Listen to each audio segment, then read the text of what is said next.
We're going to continue looking at growth and decay, but this time our focus is going to be when we have percent in the question. All right, so looking at question 1, we're going to follow this flow chart. It says, which of the 4 options is this word problem? So which one of these is this word problem? All right, so $3,400 is placed in an account in 2020 with an annual interest rate of 7%. Okay, boom, I hit a percent. All right, so because there's a percent in the problem, so I go, is B greater than 1? Is it a growth or decay problem now that a percent is in the problem? Well, let's keep reading. You're going to put $34,000 in an account. How much will be in the account in 2037 to the nearest cent? There's no keyword that's telling us necessarily if it's growth or decay, but just using common sense, there's no way that you put money in an account that's not growing. Otherwise, you just take it out. Okay, so this one is growth. We know that Y is equal to A, B, X, and sometimes there's a number out here. All right, A standing for my start or my initial. And if you're looking at a table, it's always where X is equal to 0. What is B? B is my growth if it's greater than 1, or it's my decay if it's between 0 and 1. So not negative, but between 0 and 1. And then finally, X is time.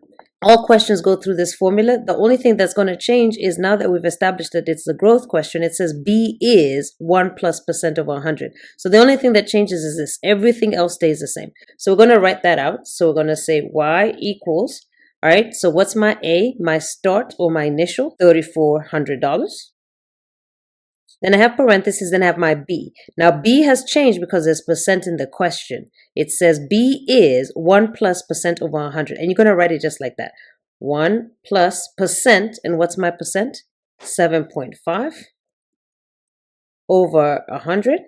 That whole thing is B. All right, and then to the power of X, which is time. All right, so now what is my time? So if I put the money in the account at 2020 and now it's 2037, that's what, 17 years? And as soon as you get that, that's it. That's all you have to do. You're going to copy and paste that exact same thing into Desmos calculator. You could put the Y equals or not, it doesn't matter. All right, but just type it in exactly as you see it. And then shift 6 to the power of 17. And that is the time. Now, it does say round to the nearest cent. In case you do not know how to round, that's okay.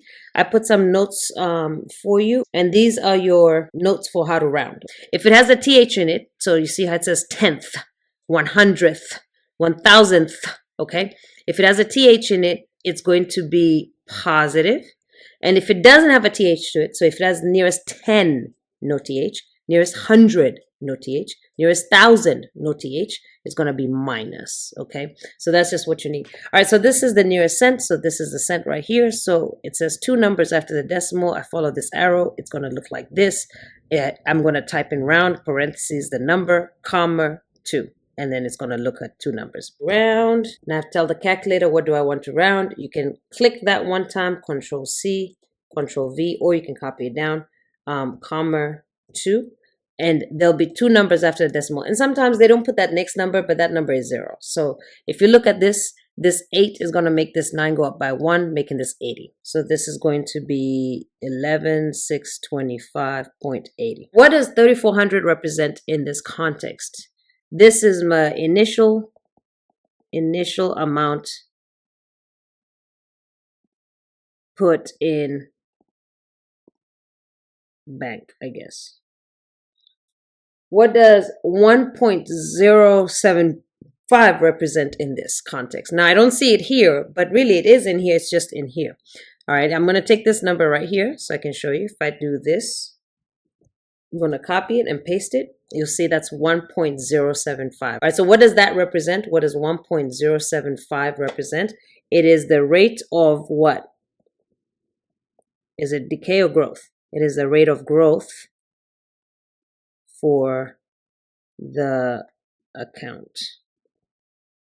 How do I know it's growth again? Growth because it's B is greater than 1. If B is greater than 1, then it is growth. Remember, this whole thing right here is B. So if you put that in the calculator and you get something greater than 1, it is growth. Which 4 options is this word problem? All right, let's read it. Starting in 2015, the population of a local town is decreasing. All right, so if it's decreasing, is it growth? Nope. It might be decay if it has percent, or it might be these other things. Let's keep reading. at a rate of 4.5%. So is there percent in the question? Yes. Is B greater than 1? No, because it's a decay problem. So this is what you're going to put instead of B. Everything else stays the same. It's Y equals, all right, and sorry, this one is a decay problem. A, which is what is my initial amount. So in 2015, there were 230,000 people living in this town. All right, so 231 to 3,000 people living in this town. Remember, the only thing that changes is B. So B changes from being one thing to being 1 minus percent over 100. So you're going to type that exact thing, 1 minus percent. And what is my percent? 4.5 over 100. And then X being the time, and where is the time? Okay, you got to calculate it because it says starting in 2015, the population is decreasing at the rate of 4.5. In 2015, there are 230,000 people living in this town. So 2015 is my start, and now I want to know what is it in 2023.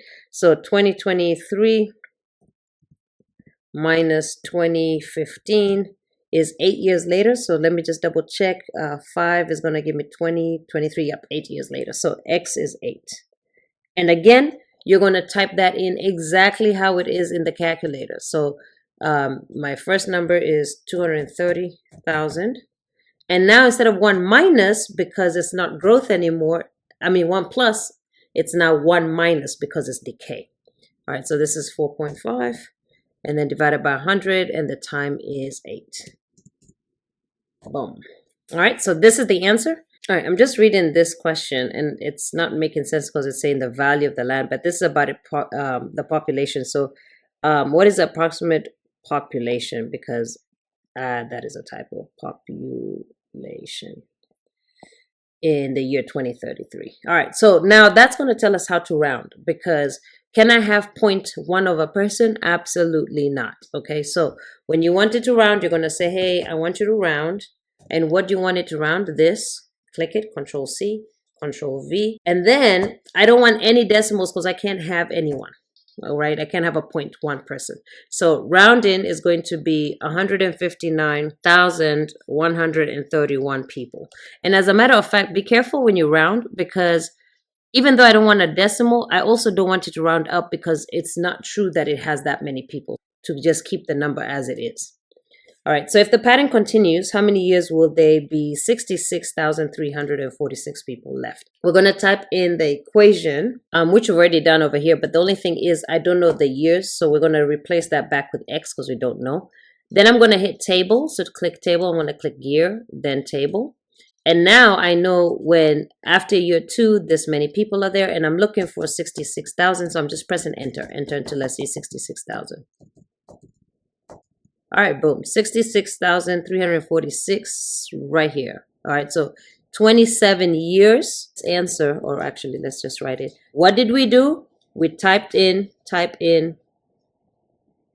equation into calculator.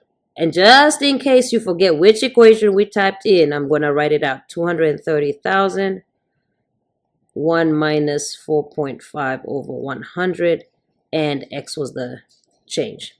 All right, after we typed in the equation, you clicked settings or gear, and then table.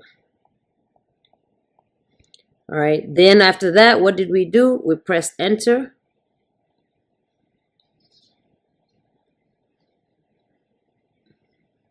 Until you find it. All right, so please make sure you write those notes down, because you are going to forget, and I don't want you to not know how to do the very easy one. All right, please go ahead and complete example 3, 5, and 6. Let's practice.